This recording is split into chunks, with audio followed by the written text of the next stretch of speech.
Buongiorno, Vario Stick here. I often get asked, what kind of camera do I use when I do my vlogs? Is it one of them GoPros? But it's not. What it is one of these, the Akaso V50 Pro. And that's going to be today's vlog, a review on this little camera.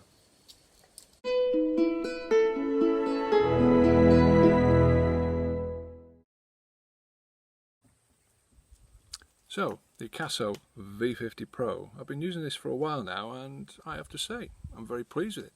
Just take you through a few of the specs I've made, I know. It's got an 84K at 30 feet per second. It stills camera, whilst you can't zoom in and out like you can with a DSLR. At 20 megs, it takes some really sharp, clear images, especially if you can get fairly close to your subject. It's touchscreen at the back here. We'll have a look at that in a minute. Electronic image stabilization, unlike the table, that's not got it. Electronic image stabilization, which seems to work very well. I don't know whether anybody watched my last but one video where I just had a go with this on the bonnet of the Gator, on the mounting there, and I was a little bit worried that it'd be jumping around with all the vibration. You know, the Gator's an industrial piece of equipment, it's not meant to be smooth. But the pictures that came out, I think I was really pleased. So the electronic image stabilization is particularly effective. It does have some special effects on it as well. I've never bothered with them, so I can't comment.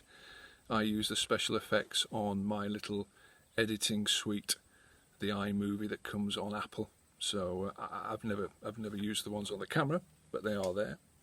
Wind noise reduction, that's helpful.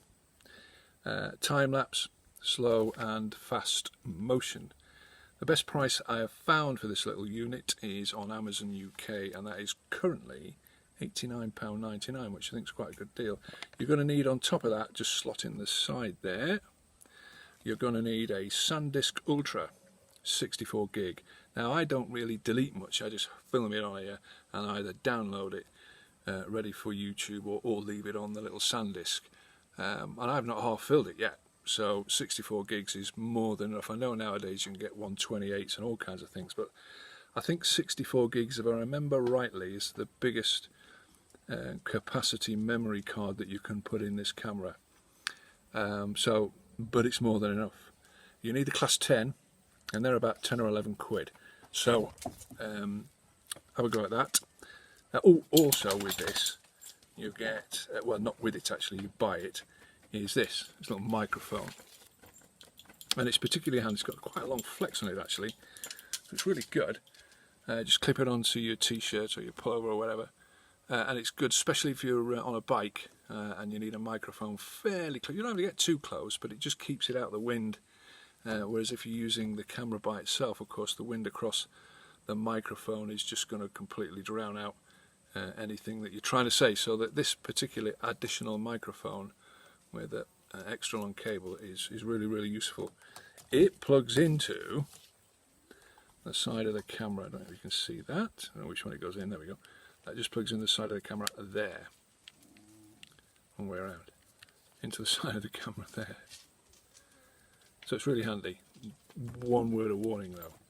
This particular microphone, which is very effective, even at distance, it's particularly good, is only for this V50 Pro.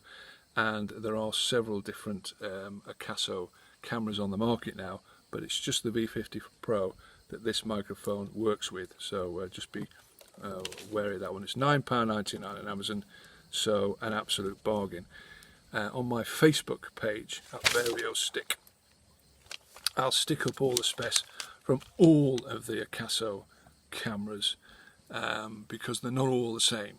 There's this one which is the V50 Pro, and there's one that's a little bit better. I think it's called the V50 Elite. It's slightly better frames per second on 4K, and also I think it's voice activated, if I can remember. So like anything in life, the little bit more money you spend, the more specifications that you get. But I'm really happy with that. And the other thing you got to remember is that cost me whatever it was, about £90 I think at the time, £89.99 at the minute. I dropped that and smash it. It cost me £89.99. I dropped the equivalent GoPro Hero 7 Black, and that's about 340 quid. And now I don't know how many £90 are going to £340. I suppose plenty of people out there is going to tell me. But is, you know, the GoPro that much better than this? Not sure that it is. Especially when you take into consideration, not that long ago, somebody came down the lane here. They've been paragliding. They packed up all their gear. They were walking down the lane. I was just chatting to them. And after a couple of minutes, they realised that they'd lost their GoPro, £340 with the GoPro. But we walked back up the lane, tried to find it, absolutely no chance. So somewhere up there is £340 worth of GoPro camera. I'm sure he was absolutely distraught. Again, £90, you lose that. It's not the greatest thing in the world, but it's not £340, you know. So have a look at things like this first. There's plenty of others on the internet as well, but I've been particularly pleased with this. Let's have a look at all the gizmos and gadgets that come along with it. This end of the table, you get, or eventually if you leave a favourable response, you get this, the little yellow thing. I use that quite often actually. It just allows you to get a grip, and you screw the camera on top. It's got a universal mount the camera itself, so you can screw that to the tripod which it's on at the minute, or you can screw it onto this mount or several of these other mounts that come with it. You get some cable ties. These are extra sticky pads. There's a couple in there. I'm already using one on the gator. Into that clips various different things like this. For example, that's a cage that you can put the camera in that allows you to access the buttons on the top through here, and that clips into that there. And if you can see that on the camera, that clips into there, and that's a sticky mount, say on the side of your helmet or on the dash of your car. So that's quite useful, that little box, and it does hold the camera quite steady. That's a sticky mount. As I say, there's several of them that come with it, and just undo that, and then you can mount your camera in there. Also here you've got another mount that allows you to maybe get a different angle if you're mounting it sideways on. Over there is a little wire so you can secure it if you've got it, say, bolted onto your handlebars of your bike. I guess this is what you're going to use for that. I'm not sure as you could get that round the handlebars of a motorbike, but you might get it round the stem of the mirrors. So that might work on a motorbike, but I think that's really designed more for a cycle. In here, another angle mount to make sure you can get as many kind of angles as you want and mount the cameras exactly where you want to be. That's another foot that clips into there. You've got some extra strapping so you can keep the camera secure should one of these mountings fail. It's not going to go flying into oblivion. Some more mounts there of various different kinds. A spanner, not quite sure what that's for, but you get it anyway. And we go into a bit more important stuff here. Now this is, as you can probably see from there, if it gets nice and sharp, that'll turn the camera on and off. That selects the different modes, so you can go from, say, stills camera to movie camera to reviewing footage and things like that. And that actually goes, click, that turns it on and off. So sorry, turns the camera to, you know, take a picture or start the video. Now, the idea of this, I guess, is it's on your wrist. So when you're on your bike or when you're paragliding or doing whatever you're doing, you can simply access that rather than trying to press the buttons on top of the camera, which certainly if it's helmet mounted, those buttons are going to be out of reach and you're going to have gloves on perhaps. So it's much easier using this. It does work. I have tried it, but I don't use it. I just use the buttons on the side of the camera, but that comes with it. This, if you're going to be doing a little bit of underwater stuff, that's the box that this comes in, that you put your camera in, I should say. Your camera in there, and you lock the back down. It's quite simple really, and that's it. You can mount this You can probably see that there on any of these mounting points. Yeah, just mount on there, or you can use it. I'd take that off there, and just mount the feet through that, like that. And that's your waterproof box. It does allow you to press the buttons through them, so it's a quite handy piece of kit, really.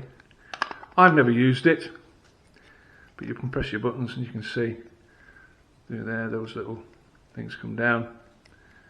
Press the button on the camera. I've never used it. What it does say is do that and then put it in some water to see if it lets in any water first. You get a spare back door. I guess eventually the rubber seal that you see around here, I guess that will probably fail. So you get a spare door, so that's quite handy. So you get lots of stuff here. Push bike. That's one of the batteries. It comes with 2 batteries, and the lifetime of these batteries is very, very good. I'll go out filming for the day, I'll come back, I'll use the same battery for reviewing the footage that I've taken and downloading onto the iPad, and it'll last me all day. So you get 2 of them. Now I know it's brand new at the moment, so these batteries will last a long time, but they're particularly good, I think. You get a little tail on the back there so you can pull it out the bottom of the camera. It comes with a charger, a dual charger, with little LEDs on that glow red when they're charging and blue when they're charged up. So that's really good, shows both bats up at the same time. If you leave a favourable review and you get a few more bits, you'll get this along with the cable that goes in the car. So far as the back of the camera is concerned, what we're looking at now is the little screen on the back. It does say in the instructions, sorry about all the camera work on my part, I'm trying to do the iPad on one and this on the other. It says don't worry too much about what this looks like on playback, because what you're actually going to see is the best quality when you actually download it to your device, which could be a laptop or an iPad or whatever. On the right hand side of the screen there, we can do it there. We've got different modes: video, photo, setup. The setup's fairly simple. You've got to use the red button to scroll through controls, sounds, angles. You've got different angles there: medium, you've got super wide, narrow, and you would just use the blue button to select. Power, frequency, diving mode, whatever that is. Wi-Fi, come back to that in a minute. Date and time, all the kind of things you kind of expect to be on here. And when you've finished, it will allow you to return back, and then you can press video, and if that's what you're going to do, and you get a load more setups. Almost too many options, really. When you've finished, you go on doing what you're doing, and you want to download, you use the arrows at the bottom there, and you get here Wi-Fi. So you touch that, and it starts to search for its local Wi-Fi. So in other words, your laptop or your iPad. I then use iPlayer, which is a free Apple videoing thingy-majiggy. There's lots out there, some you pay for, some are free. I don't do a lot of video editing, I just kind of chop things together, put a bit of music on, as you might have noticed. So it's nice and simple and easy to use. Have a root around, you know. As I say, this camera's nearly £90. There's a few out there that are cheaper. There's a lot out there that are more expensive. You've got to weigh up what your budget is and what you want to do with it. Would I buy another Akaso V50 Pro? Yeah, I would. Would I recommend it to a friend? Yeah, I would. Not a bad little camera. Go out and have a look. Get onto our Facebook page. I'll put the specs of the cameras, all of the Akaso range there, so you can compare and contrast and enjoy your vlogging. So, from Vario Stick, as you can see, on an increasingly windy afternoon, go and enjoy your vlogging on your V50 Pro, and I'll say ciao ciao for now.